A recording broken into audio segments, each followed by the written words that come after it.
I hereby declare on oath that I absolutely and entirely renounce. Cho nên chúng ta chỉ cần đọc thôi. Và chúng ta cũng không cần thiết đọc phải là chính xác 100%. Cái từ nào chúng ta biết thì chúng ta cứ đọc lớn rõ ràng, từ nào không biết là đọc nhỏ nhỏ, đọc nhanh. What are you telling them? Mình phải định nghĩa, họ hỏi mình what does oath mean ha. Thì chúng ta định nghĩa ngắn gọn là a serious promise ha. Đó, chúng ta có thể viết cái câu này xuống. A serious promise. Đó, đây là cái định nghĩa.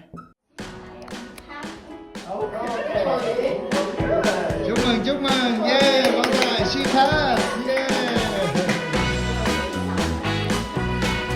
Wow, she just passed, she just got out.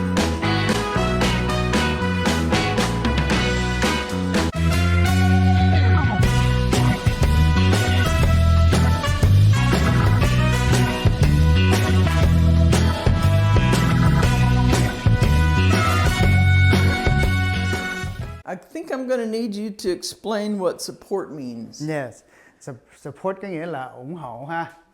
Yeah, câu hỏi đó là bạn có ủng hộ cái hiến pháp Hoa Kỳ đúng không đó ha? Và cái đường lối của cái chính quyền đó. Yeah. Đường lối chính quyền của Mỹ. So you can say yes to that, right? Yes. Yeah. Okay. And what do we call our form of government? Đó là cái câu hỏi á, là cái cơ cấu điều hành của nước Mỹ mình á, nó có gọi là cái gì? Cho nên chị phải nói cái từ đó. So republic. Yeah. Republic. Yeah. So a republic is part of a democracy, but it's more than that. Yeah. Cho nên republic là một cái đường lối, nhưng nó cũng thuộc về dân chủ, nhưng mà nó hơn dân chủ, nó khác với dân chủ. Democracy is supposed to be ruled by the people. Yeah. Dân chủ có nghĩa là những người dân sẽ điều hành. But this is more than just if a majority of people say this is the way it's going to be. This is more than that. A republic is. Yeah. Cho nên cái republic là hơn nữa, có nghĩa là một số người dân, đa số cái phần đông đó, phần số đông á là đồng ý để mà cái đường hướng nó như vậy. A republic has checks and balances built in. Yeah, republic có cái sự kiểm soát lẫn nhau.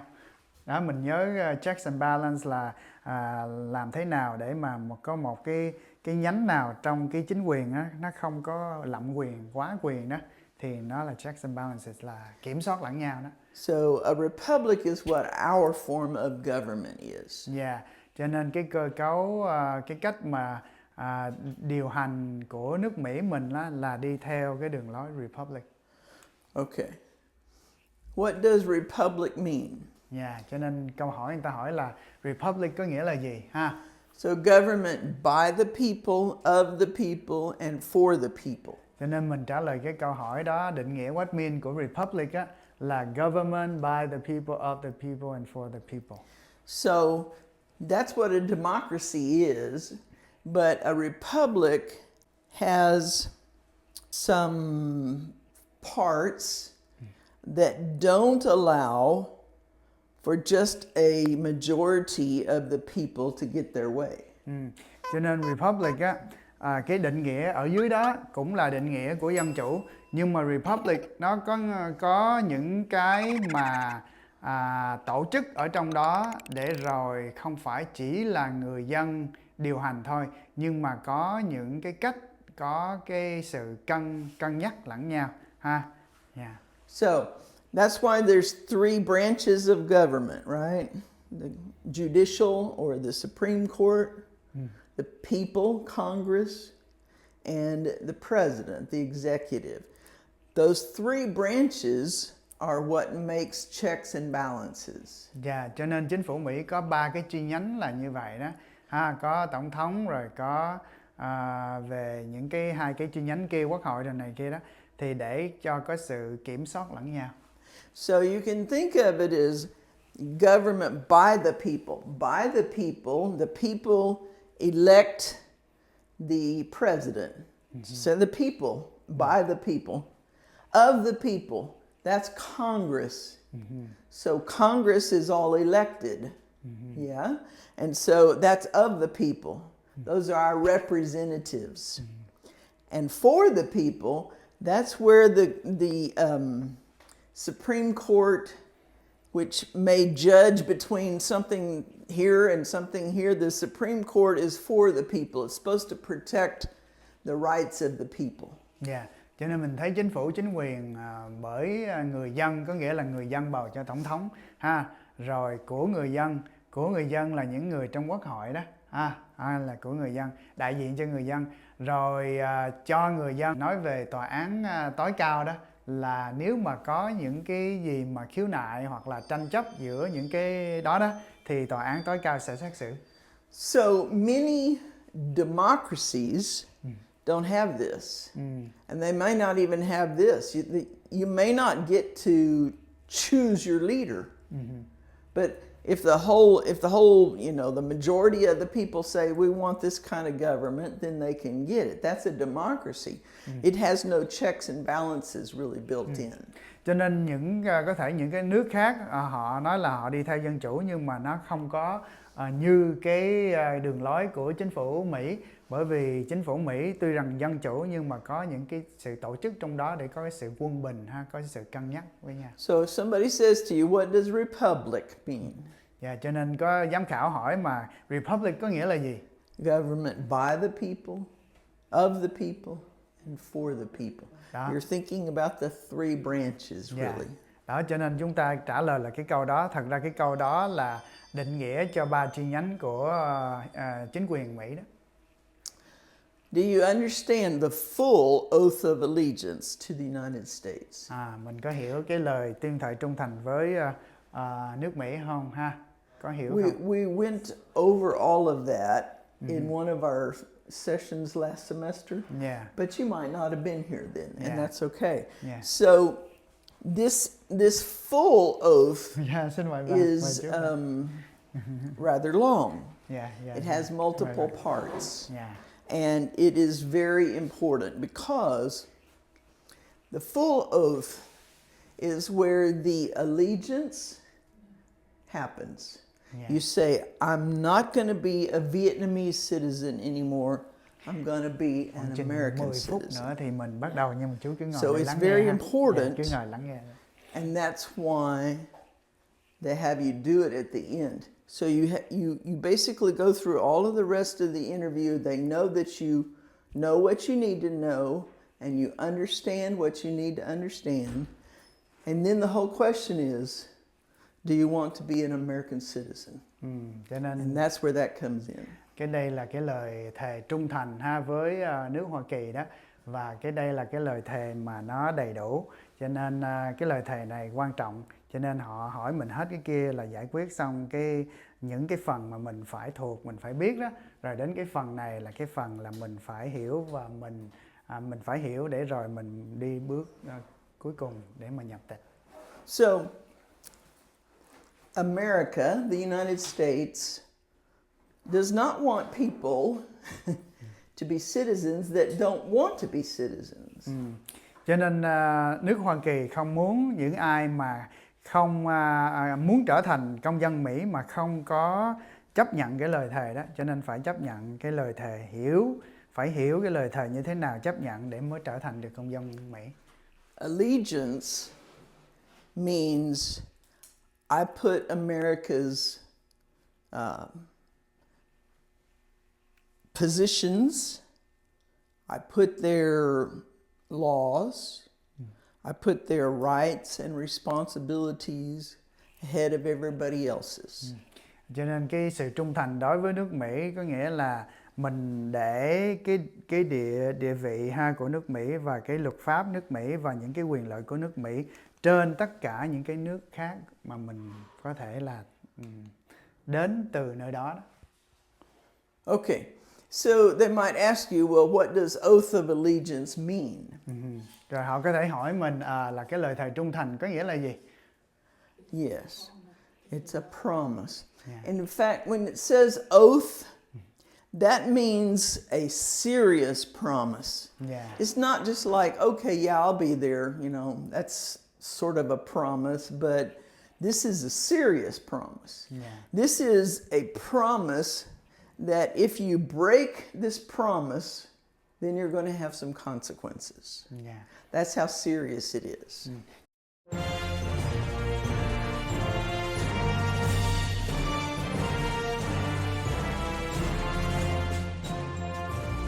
Cho nên khi nói cái lời thề oath là lời thề ha, thì đó là một cái lời hứa nghiêm trọng ha, lời hứa nghiêm trọng, và khi mà ai thất hứa cái lời đó thì có cái luật pháp sẽ trừng trị đó, có như vậy. Because loyalty is very important. For a nation to have loyal citizens means that the nation can count on its citizens. Yeah. Cho nên loyal có nghĩa là trung thành ha, trung thành với một cái quốc gia rất là quan trọng, bởi vì nước Mỹ muốn có những người dân trung thành, để rồi khi nước Mỹ cần những người dân ủng hộ đó thì người dân sẵn sàng để ủng hộ. So, in order for you to become a US citizen, they want you to know that you understand what you're doing and that you're willing to do it. Willing means I choose to do this. Yeah. And so that's why they ask you this. Are you willing to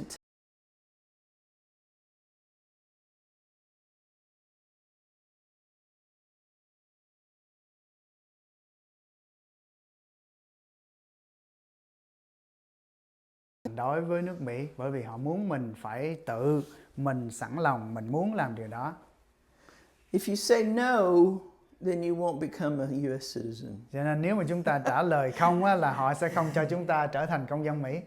Because that means you're not willing to take the office, to take the oath. Vì như vậy nghĩa là mình không có sẵn lòng để mình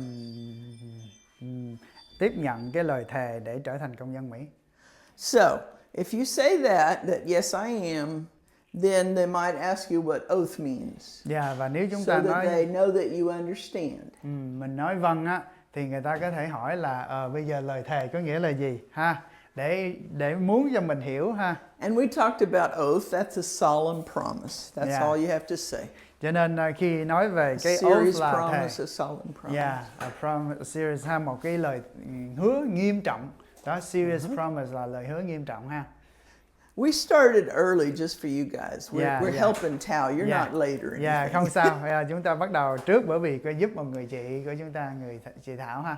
Cho nên tất cả chúng ta cùng đến sớm đúng giờ hết, cho nên không có lo. So this question is part of the oath of allegiance. It's related to it. Are you willing to bear arms? Mời bà.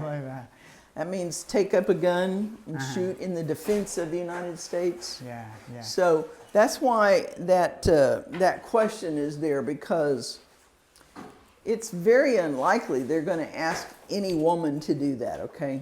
But the men might be asked to become military members. Yeah, cho nên cái câu này thì nó cũng là một phần trong cái câu mà lời thề trung thành đối với quốc gia Hoa Kỳ đó. Nhưng mà thường cái câu này thông thường người ta hỏi những người nam nhiều hơn là người nữ. If they ask me to do it, though, I would want to do that. Yeah. Because I want to support, I want to be helping support the United States. Yeah. So that's why they ask you that. Yeah. Nhưng mà nếu hỏi tôi cái câu hỏi này thì tôi cũng vẫn trả lời là có, bởi vì tôi cũng muốn ủng hộ nước Mỹ. A part of the oath of allegiance is specifically directed to this. Yeah. Cho nên một trong cái phần của cái lời thề trung thành với nước Mỹ thì có cái phần này. We have to know that you're willing to say yes. Yeah. And so that's why they ask you that. Yeah, cho nên họ muốn chúng ta phải trả lời yes, cho nên Bear arms, what does bear arms mean? bây giờ định nghĩa bear It arms có nghĩa refers to là like gì? if you take up a gun and you're ready to shoot it. Yeah. You're bearing an arm or a gun. Yeah, bear arms có nghĩa là That's what bear arms mình means. mang vũ khí đó, giống như là súng đó, mang lấy vũ khí để mình bảo vệ quốc gia. So, that's, yeah. To carry a weapon and protect the country, yeah. Yeah. It mostly just means picking it up, though. Bear arms. Bear Okay. arm, bear arm có nghĩa là mình mang súng, mình cứ nghĩ đến mang súng và bảo vệ quốc gia. This is another part of the oath of allegiance. What's a non-combatant? Well, that's a person that might be helping in the background, but not actually carrying a gun and shooting it. This is a non-combatant. Non-combatant là một cái giống như mình cũng tham gia vào chiến tranh nhưng mình không có đánh trận, mình không có mang vũ khí. Cũng nghĩa là đánh trận mà không có mang vũ khí là những người đứng ở ngoài sau để mà yểm trợ đó, giống như là y tá rồi đó, những người nấu ăn rồi đó. Đó là non-combatant. Non means no. Yeah. No combat. Yeah. Combat is where you're actually fighting. Yeah. No combat. Combat là chiến đấu, đánh trận đó ha, đánh nhau đó. Nhưng mà non-combatant là mình không có đánh. Non-combatant. Non-combatant. Yeah. And so if you're willing to help in the office or help drive a truck or whatever, you know, that you're not actually shooting a gun or stabbing somebody, then you're a non-combatant, but you're still going to be serving the U.S. Đó, bây giờ chúng ta cũng tham gia trong chiến trường, nhưng mà chúng ta là những người có thể lái xe hoặc là làm việc trong văn phòng hoặc là nấu ăn gì đó, mình cũng. And again, it asks what non-combatant means. Yeah. So just think about the word, no combat. Yeah. No combat. Non-combatant có nghĩa I'm là not no actually combat. fighting with someone, I'm just supporting. Combat là fight ha, là đánh trận ha. Combat cũng là đánh nhau nữa đó, đánh lộn rồi đó. Đó thì non có nghĩa là không có đánh ha. All armies have the soldiers that are on the front lines and backing them up. They also have a whole bunch of people in the background that are getting supplies and getting trucks and getting all kinds of things. Those are all the non-combatants. They're helping the combatants. Yeah. Thì mình thấy trong tất cả quân đội nào cũng có những người lính chiến trận, chiến đấu, nhưng mà cũng có những người ở đứng ngoài phía sau không có đánh nhưng mà yểm trợ ha, nấu nướng rồi chở xe rồi này kia. But neither one can do their job right without the other. Nhưng mà nếu mà những người lính không có những người hỗ trợ giúp đỡ thì họ cũng không có thể làm nhiệm vụ của họ để hoàn thành. So that's why a non-combatant can be just as important as a combatant or a soldier. Cho nên những người mà ra chiến trường mà không có đánh á, mà yểm trợ thôi cũng quan trọng như người lính như vậy. Fighting without a weapon. Yeah. Yeah, exactly. Not having combat. Yeah. If the law requires it, are you willing to perform work of national importance under civilian direction? Yeah. Cho nên cái câu hỏi này nếu luật pháp mà yêu cầu đòi hỏi đó thì mình có sẵn lòng để mà làm những cái công việc quan trọng đối với quốc gia mà với cái hình thức là cái người dân thường dân. This question reminds me of American Indians helped to set up a code to transmit messages that could not be understood by the Germans.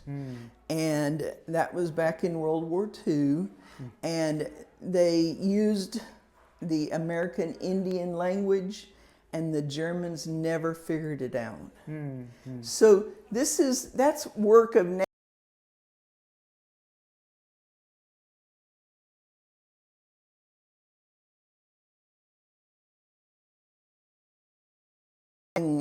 weapons to the soldiers, but it was work of national importance. Hey, Tom. And so this is asking, are you willing to do that? Whatever you might be asked to do, that's what this is about. It's also part of the oath. Cho nên cái câu hỏi này cũng rất là hay. là cũng như là khi mà luật pháp mà quốc gia mà cần mình đó, mà mình tuy là những người thường dân nhưng mà mình vẫn làm những cái công việc nó quan trọng. Cô cho một cái thí dụ là trong cái đệ nhị thế chiến á, thì có những người mà những người mà người Mỹ da đỏ ở đây đó, thì họ dùng khi mà nói điện thoại, chúng ta có những cái câu nói khẩu hiệu rồi đó, thì họ dùng cái ngôn ngữ của người Mỹ da đỏ để giúp cái quân đội Mỹ để mà nói những cái câu khẩu hiệu để đánh trận đó.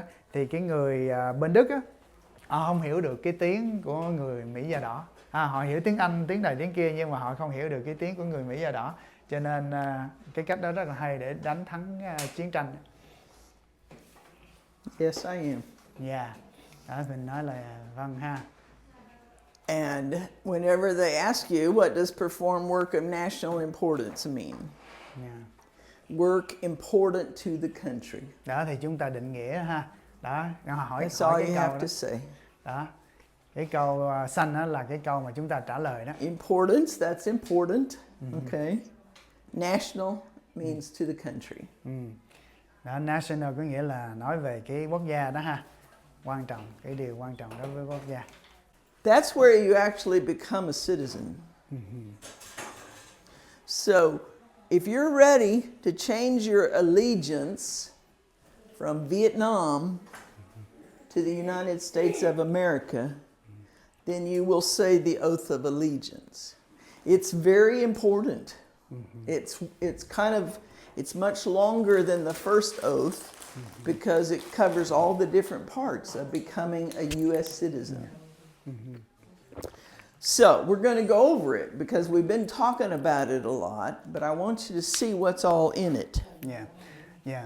Hôm nay cái lớp chúng ta đặc biệt tí xíu là chúng ta đi cái phần quan trọng, rất là quan trọng trong cái phỏng vấn là cái phần cuối.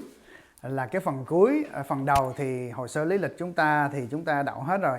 Nhưng mà nếu chúng ta không đậu phần cuối thì họ cũng không thể cho chúng ta đậu cái phỏng vấn. Bởi vì đây là nói về cái lời thề trung thành với nước Mỹ. Đó, cho nên bây giờ chúng ta sẽ cùng xem cái lời thề trung thành của nước Mỹ ha. Hồi nãy đến trước tại vì chị Thảo cần giúp mấy cái câu cuối cùng đó, 6 cái câu cuối cùng từ 45 cho đến 50.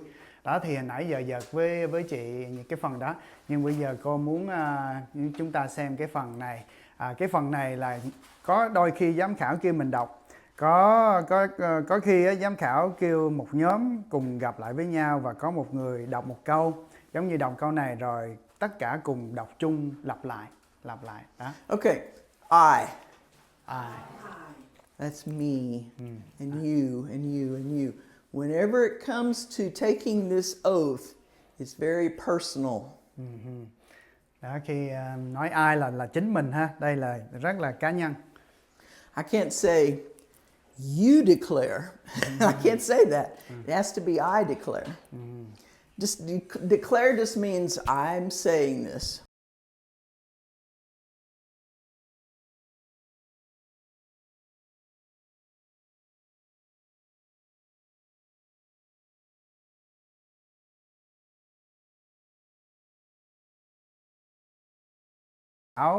Kêu mình phải định nghĩa, họ hỏi mình what does oath mean ha, thì chúng ta định nghĩa ngắn gọn là a serious promise ha. Đó, chúng ta có thể viết cái câu này xuống, a serious promise. Đó, đây là cái định nghĩa. Yeah. What it implies is that you have thought about all the different parts of your promise. Yeah. And you have decided this is what I want to do. Yeah. Cho nên cái phần này có nghĩa là chúng ta đã suy nghĩ về cũng như suy xét là trước khi mình lập cái lời thề này là mình chắc chắn là phải trung thành với nước Mỹ. This is the first part of it. Đây là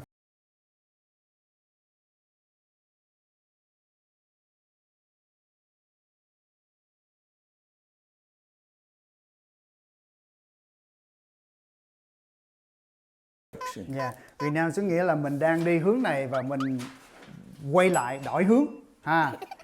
Vietnam cũng có nghĩa là khước từ đó. Trong tiếng Việt của chúng ta là mình khước từ, mình từ bỏ đó.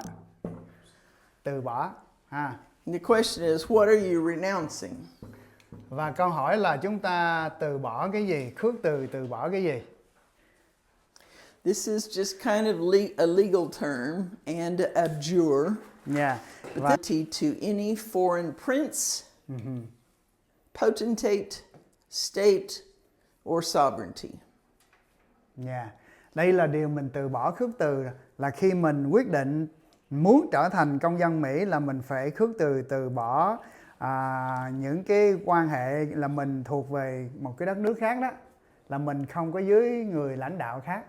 Bây giờ mình dưới cái sự lãnh đạo của nước Mỹ, của tổng thống nước Mỹ, của cái chính quyền Mỹ, mình không còn ở dưới cái sự lãnh đạo của một quốc gia khác. So, in other words, I'm not going to be a Vietnamese citizen anymore. Yeah. Nói một cách khác, mình sẽ không còn là người công dân của nước Việt nữa. I'm not going to have allegiance or fidelity. Yeah. Fidelity means that I agree, basically, with what this other entity is. Yeah. I'm not going to have allegiance and fidelity to any foreign prince, any leader, or potentate, that's just an organization, any state, or sovereignty, that's Vietnam. I'm not going to have any allegiance to them anymore. Yeah. Cho nên chúng ta thấy allegiance là cái lòng trung thành ha.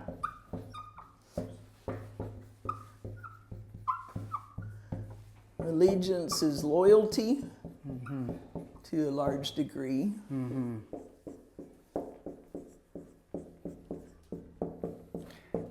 Còn fidelity là một cái từ mà cũng thường dùng trong cái hôn nhân á, là cái sự trung thủy đó.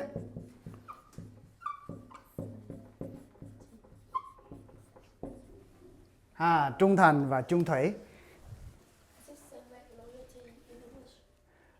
Fidelity mình có dịch là Loyal to, It's a yeah, lot like loyalty. cũng Yes. loyalty cũng giống ha. Thì hai cái từ đó nói chung nó cũng giống, cũng đồng nghĩa với loyalty, là cái sự trung thành ha, lòng trung thành, cái lòng trung thủy.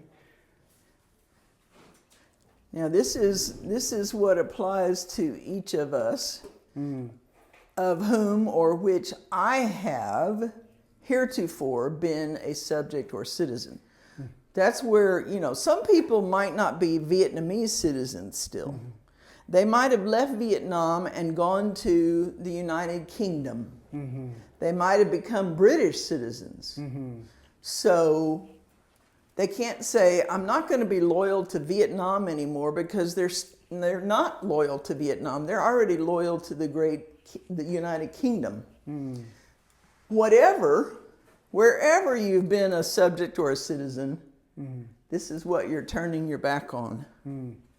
Ở đây cũng có nghĩa là đối với chúng ta là một số người Việt Nam, nhưng mà có nhiều khi chúng ta đã có quốc tịch ở bên Úc hoặc là ở bên Anh đó. Thì cũng không nhất thiết là chúng ta khước từ nước Việt, nhưng mà ở đây có nghĩa là trước đây chúng ta thuộc một cái quốc gia nào đó, thì mình nói rằng bây giờ cái quyền ưu tiên và cái lòng trung thành trung thủy của mình trên hết là thuộc về nước Mỹ, và mình giống như từ bỏ cái lòng trung thành trung thủy đối với những quốc gia khác.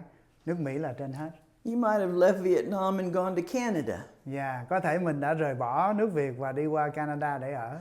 Now, you might not have become a citizen of Canada. That's possible. Có thể là trở thành công dân của nước Canada. But this means wherever you were under the laws of whatever country, or you were a citizen of that country, you're turning away from that. Đó, cho nên trước đây mình, hoặc là hiện tại bây giờ đó, mình là một cái công dân của một cái nước nào, Canada chẳng hạn, thì bây giờ khi mình làm cái lời thề này có nghĩa là mình từ bỏ, mình xây lưng đối với nước đó, và mình thuộc về cái lòng trung thành của mình thuộc về nước Mỹ. All of that is the first part. Nên tất cả cái đó là cái phần đầu tiên In ha. the white here, that it goes from there to there to there to there. Cho đến That's cái đó. all the first part of Cái the phần đầu oath. tiên đó. Hồi nãy giờ mình đi cái phần đầu tiên đó. This is the second part. Đây là cái phần thứ hai. That I will support and defend the Constitution and laws of the United States of America. Cho nên mình nói rằng mình sẽ hứa để mình để bảo vệ ha, mình giữ lòng trung thành và bảo vệ nước Mỹ. And the thing is, what are you supporting? What are you supporting and defending the Constitution? Mình ủng hộ và bảo vệ cái gì? Cái hiến pháp có nghĩa là gì? You're supporting it against all enemies, foreign and domestic. What does domestic mean? Domestic có nghĩa là means in the U.S. Domestic có nghĩa là ngoại bộ, nội bộ đó ha, ở trong bên trong nước Mỹ đó, nhiều khi cũng có những kẻ thù ở bên trong nước Mỹ nữa. Foreign is out of the U.S. and domestic is in the U.S. Foreign là nước ngoài ha, đó. Có những người kẻ thù ở ngoại nước ngoài ha, nhưng mà cũng có kẻ thù ở bên trong nước của chúng ta, cho nên mình defend có nghĩa là mình bảo vệ nước Mỹ khỏi những kẻ thù này. Mình support nghĩa là mình ủng hộ, và mình defend là mình bảo vệ. This is foreign and domestic. How can you have domestic enemies in a free country? Câu hỏi là làm thế nào mình có được mình có thể có kẻ thù ở trong nước khi nước mình là một cái nước tự do? Because it's a free country. Bởi vì một nước tự do, cho nên có thể có kẻ thù ở trong nước của mình.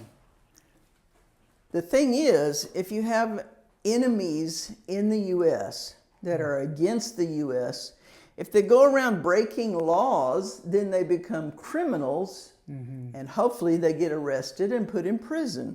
So you have freedom in the U.S. That's the whole part of being a United States citizen. But you can't go around breaking the laws. Cho nên chúng ta thấy rằng vì nước Mỹ là một nước tự do nhưng mà cũng có pháp luật, cho nên có những người mà phạm pháp, phạm luật rồi chống lại nước Mỹ thì hy vọng là những người đó bị bắt để bỏ tù. So, I will support and defend. This is where defend is where sometimes fighting comes in, okay? Defend the Constitution and laws. Cho nên thấy là ủng hộ và bảo vệ nước Mỹ ha. Hiến pháp against all enemies. Hiến pháp của nước Hoa Kỳ chống lại tất cả những kẻ thù. This is the third part. Đây là cái phần thứ ba. That I will bear true faith and allegiance to the same. The same means the United States. Okay? Nghĩa là mình sẽ giữ cái lòng tin cậy ha, và cái lòng trung thành đối với nước Hoa Kỳ. When you say I will bear true faith, you're basically saying I believe in what the United States Constitution says. I have faith. I have true faith and allegiance, loyalty to the United States Constitution and laws, basically. Cho nên cái câu đó dịch ra có nghĩa là mình giữ cái lòng tin cậy ha. True faith là cái lòng tin cậy thật sự đó ha. Và cái lòng trung thành đối với nước Mỹ, có nghĩa là mình tin vào cái hiến pháp của nước Mỹ và giữ cái lòng trung thành với nước Mỹ. This is the fourth part. Cái phần thứ tư. That I will bear arms. Đó. Pick up those guns if I need to. Bear arms có nghĩa là mình mang lấy vũ khí ha, nếu cần thiết. On behalf, that's for the United States. On behalf có nghĩa là thay hoặc là làm cái điều đó vì trong cái danh của nước Mỹ đó. When required by the law. It's not like nobody can kind of just like all of a sudden show up at your house one night and say, well, you have to take up a gun and show up at the army post. That's not a law when somebody just shows up and says you have to do it. Cái này nó là khi mà luật pháp đòi hỏi hay là yêu cầu ha, bắt buộc, chứ không phải là tự nhiên có người nào đến nhà mình nói rằng bây giờ phải cầm súng để đi ra chiến tranh. khi nào phải có lệnh, có luật đàng hoàng. Yeah. But if there is a law that's passed and Congress decides that the United States needs to join or start this war, and they decide that they need more soldiers, and they need more non-combatants, you might be asked to join the Army or the Navy or the Air Force or the Marines or the Coast Guard. There's multiple branches of the military and you can be asked to join any of those. Cho nên ví dụ có khi có chiến tranh xảy ra và nước Mỹ quyết định và Quốc hội ra cái lệnh, ra cái luật á, là đòi hỏi có nhiều người phải tham gia vào trong quân đội chiến tranh, rồi có những người tham gia vào làm những cái công việc mà yểm trợ giúp đỡ đó thì họ yêu cầu mình tham gia vào nhiều cái chi nhánh của quân đội đó thì mình có thể tham gia. As I mentioned earlier, it's highly unlikely that they ask civilian women to start being in the Army or the Navy or whatever. But it's also not improbable. It means that they might ask some of the men that are younger to become part of the military. Cho nên bà thì nói rằng có lẽ hiếm để mà họ kêu những người nữ tham gia đánh trận rồi này kia, nhưng mà có thể những người nam trẻ đó.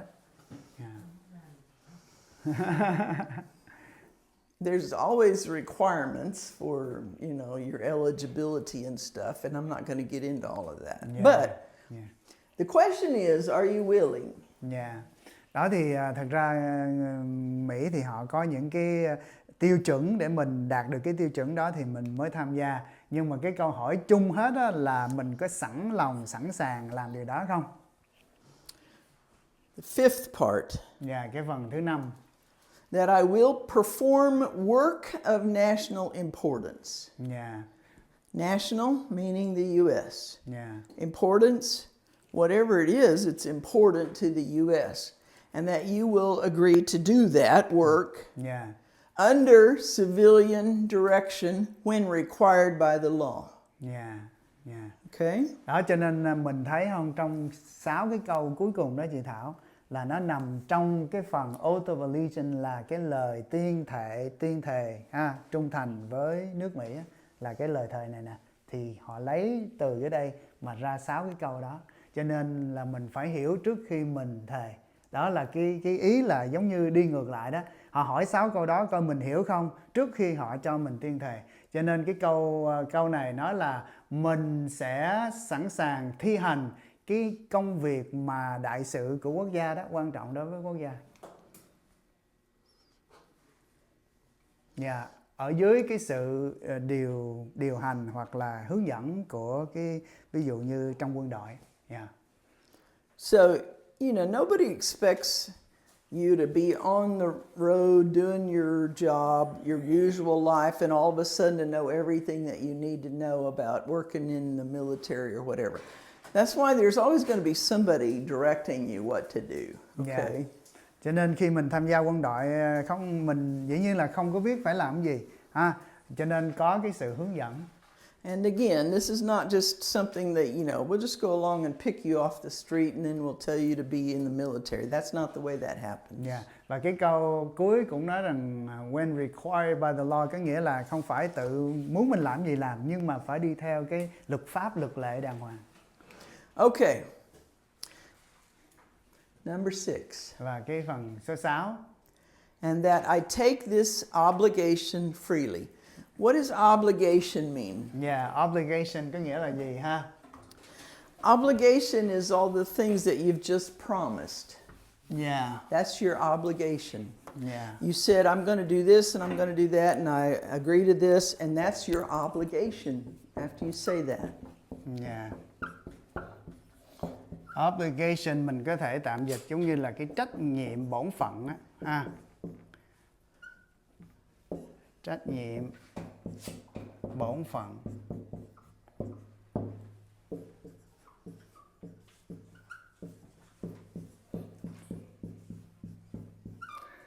So it's synonymous with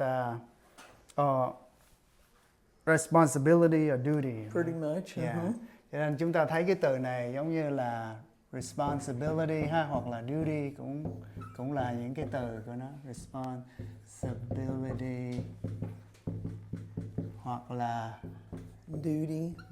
This promise that I've made, that's what you are obliged to do. Yeah. And that I, Yeah. me, Yeah. not you, not anybody else, I take this obligation freely. Yeah. That means nobody's twisting my arm here saying you have to sign up to be a U.S. citizen. Yeah. Cho This nên is freely done. Yeah.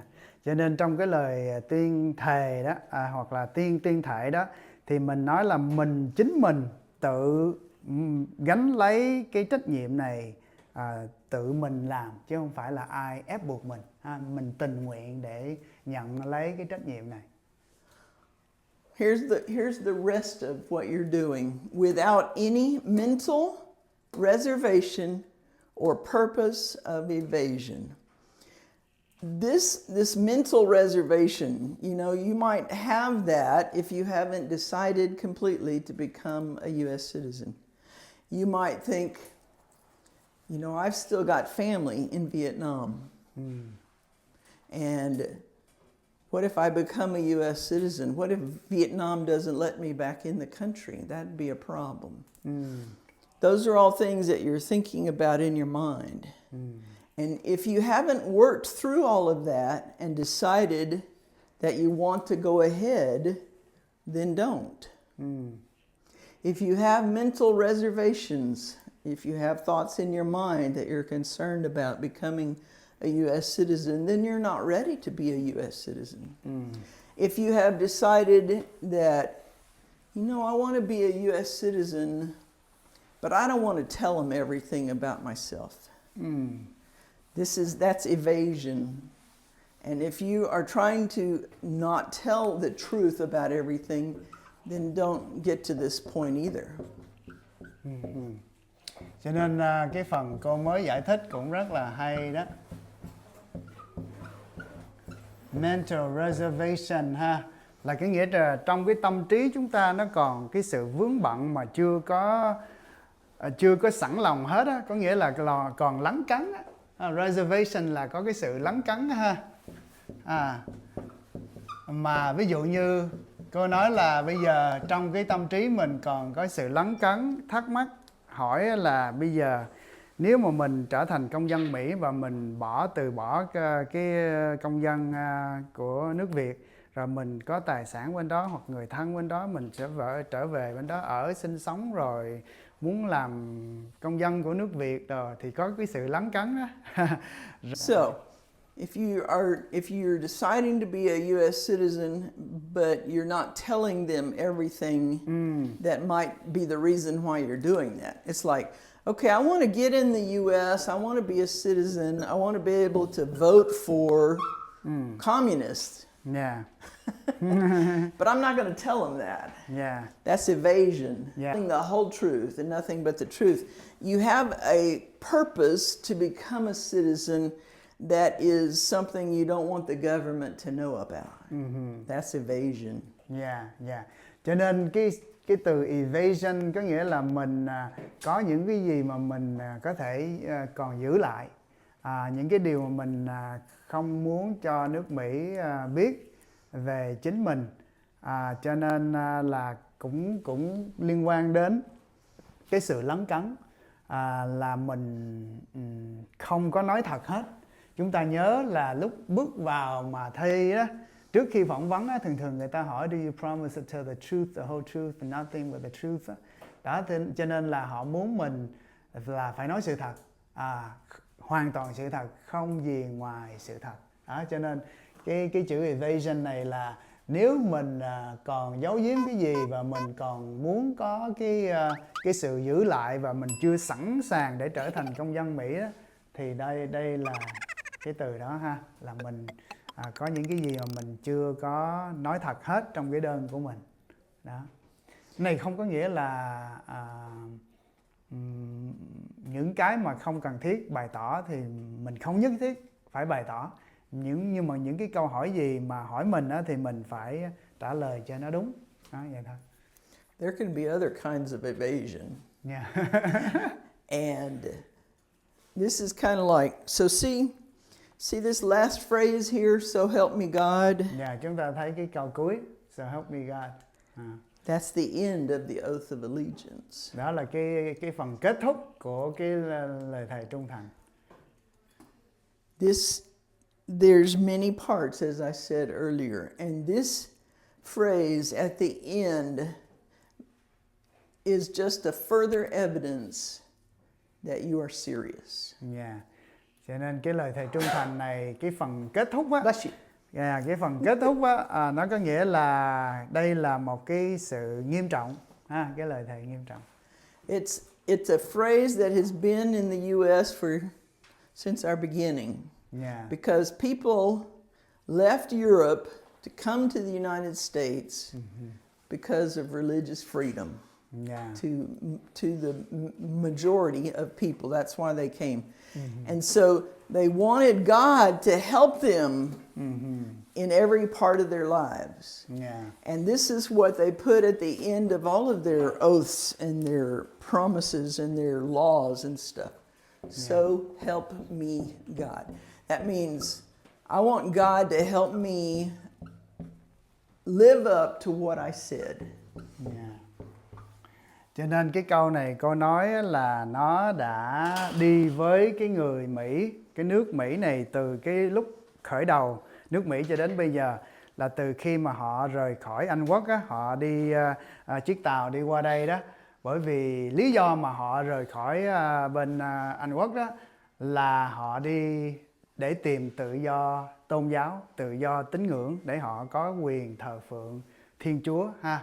Đó thì cho nên họ đến nước Mỹ, họ thành lập nước Mỹ, và những cái thư từ, những cái luật nào mà quan trọng, bất cứ trong những cái luật nào quan trọng thì họ vẫn luôn luôn để cái từ là so help me God, nghĩa là xin Thiên Chúa hãy giúp tôi.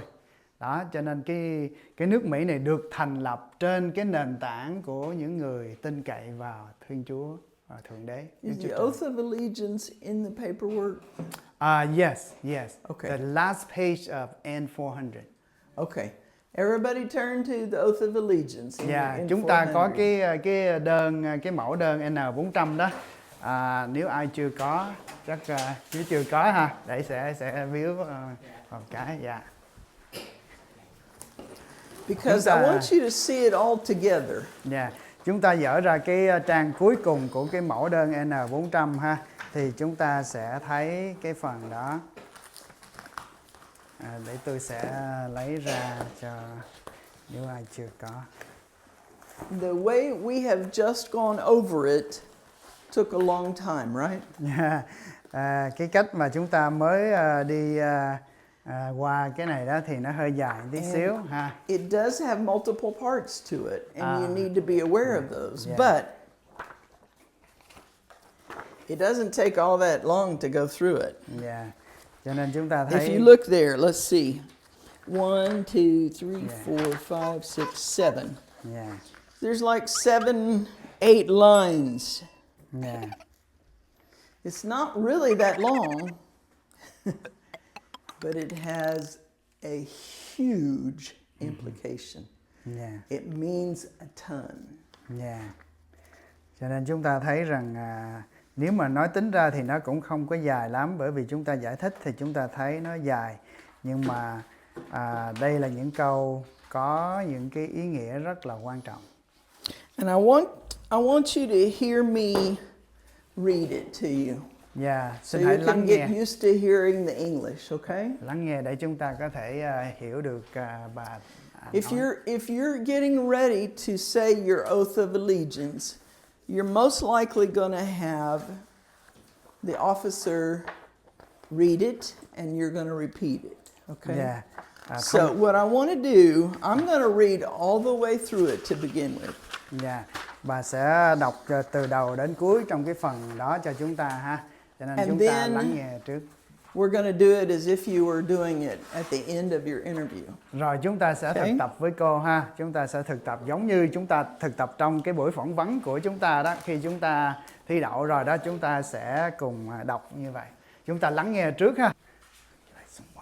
Oh, thank you. Tìm được không? Cái trang cuối cùng, trang 20 đó. Trang 20 cuối ngoài trang cuối cùng hết á. Yeah. Part 18. Yeah, cái trang cuối cùng của chúng ta đó. Chúng ta thấy là ở đây là Oath of Allegiance, cái trang cuối cùng hết đó ha.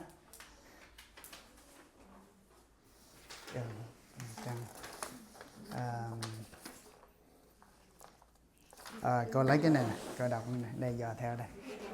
Có thể cái tài liệu của cô nó không có trang đó, thiếu, có thể bị thiếu. Rồi cô cứ dò theo cái đó ha. Rồi. Okay, everybody's just listening the first time. Lần đầu tiên chúng ta chỉ lắng nghe thôi ha.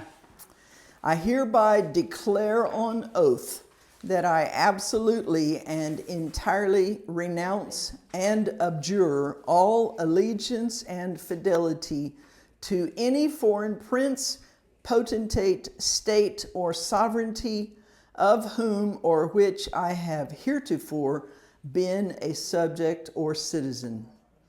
That I will support and defend the Constitution and laws of the United States of America against all enemies, foreign and domestic. That I will bear true faith and allegiance to the same. That I will bear arms on behalf of the United States when required by the law. That I will perform non-combatant service in the armed forces of the United States when required by the law. That I will perform work of national importance under civilian direction when required by the law. And that I take this obligation freely without any mental reservation or purpose of evasion, so help me God. Now see, that didn't take very long, right? Chúng ta thấy là không có dài lắm đúng không? But it's hugely important. I just can't tell you how important it is. If you've been a Vietnamese citizen all your life is getting ready to change if you take this oath. Yeah. I imagine you know that, but I'm just telling you that to hammer it in.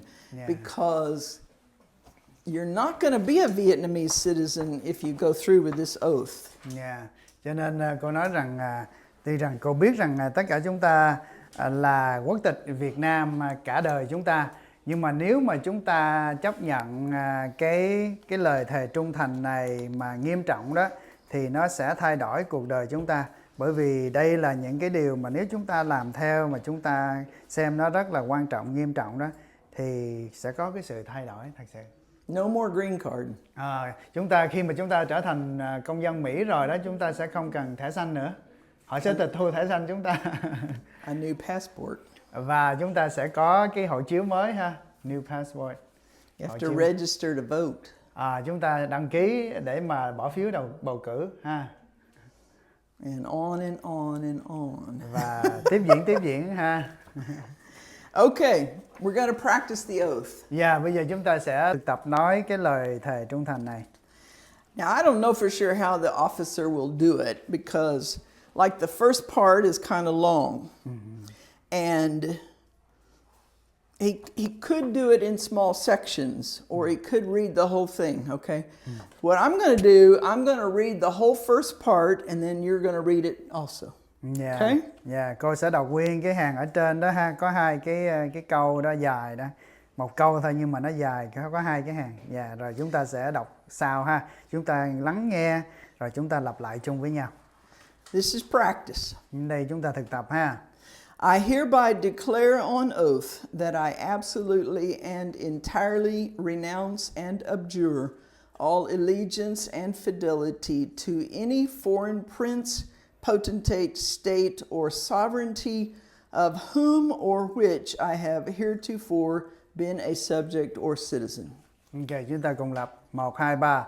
I hereby declare on oath that I absolutely and entirely renounce and abjure all allegiance and fidelity to any foreign prince, potentate, state, or sovereignty of whom or which I have heretofore been a subject or citizen. That I will support and defend the Constitution and laws of the United States of America against all enemies, foreign and domestic. 1, 2, 3. That I will support and defend the Constitution and laws of the United States of America against all enemies, foreign and domestic. That I will bear true faith and allegiance to the same. That I will bear true faith and allegiance to the same. That I will bear arms on behalf of the United States when required by the law. That I will bear arms on behalf of the United States when required by the law. That I will perform non-combatant service in the armed forces of the United States when required by the law. That I will perform non-combatant service in the armed forces of the United States when required by the law. That I will perform work of national importance under civilian direction when required by the law. That I will perform work of national importance under civilian direction when required by the law. And that I take this obligation freely without any mental reservation or purpose of evasion, so help me God. And that I take this obligation freely without any mental reservation or purpose of evasion, so help me God. So, it's not unlikely that you'll be saying the oath of allegiance with another group of people. And that's okay. Yeah. Because your voice is still saying, I do this and I do this. Yeah. Cho nên chúng ta có thể nói một mình hoặc là chúng ta nói chung với một cái nhóm người. Nhưng mà cái điều quan trọng là chúng ta thấy có những câu bắt đầu bằng I là tôi. Tôi, chính tôi. Đây tự hứa, công bố ha. But if it's just you and the officer, then that's even kind of more special. Mm-hmm. So the bottom line is, if you have problems,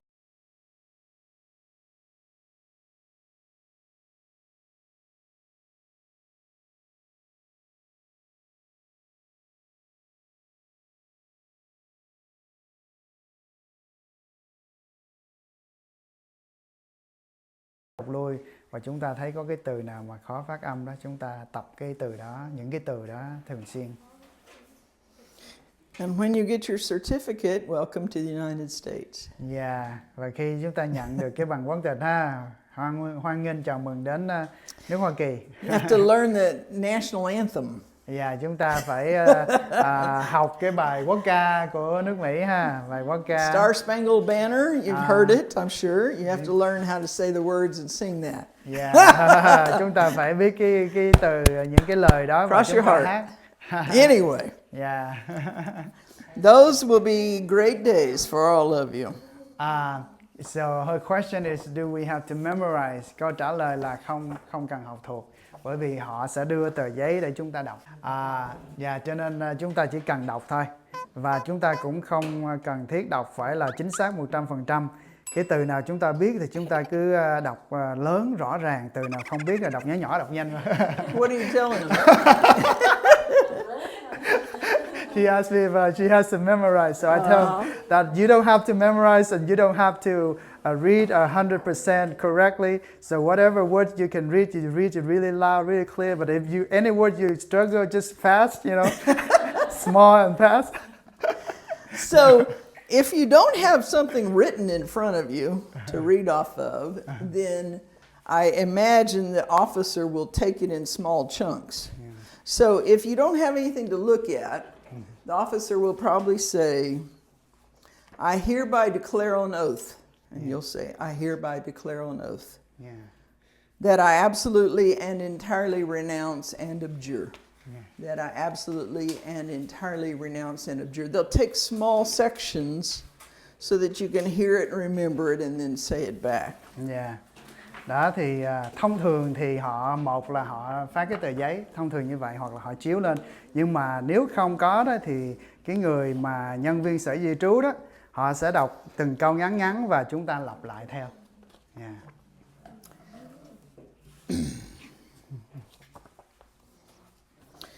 So in my N-400, that's the last thing, right? Yeah. Trong cái mẫu đơn N-400 á, đó là cái phần cuối cùng, đúng không? Yeah. That's because it's the last thing you do. Yeah, bởi vì đó là cái phần cuối And cùng then mà you chúng get ta to be a citizen. trước khi chúng ta trở thành công dân Mỹ. So Tao is getting ready to be a citizen. Yeah, chị Thảo sẵn sàng để trở thành công dân Mỹ She ha. already passed everything else. She's just got to do that little last section there. Yeah, chị Thảo đã đậu hết rồi, chỉ có cái phần cuối để làm cho nhường thôi là để đậu. So I'm telling you that to know, for you all to know, it can be done. Yeah, cô nói điều đó để It has been done. khích lệ chúng ta là tất cả It chúng ta will có be thể done làm again. được. Yeah. Bởi vì có những người đã đậu rồi, có nhiều người đã vượt qua rồi ha. So, cho nên chúng ta sẽ no matter how nervous you are when you get there, and no matter how much you think I don't know everything, you know a lot. If you've done all your studying, you know a lot. It's in here. Yeah. And then you just have to just do the slow breathing.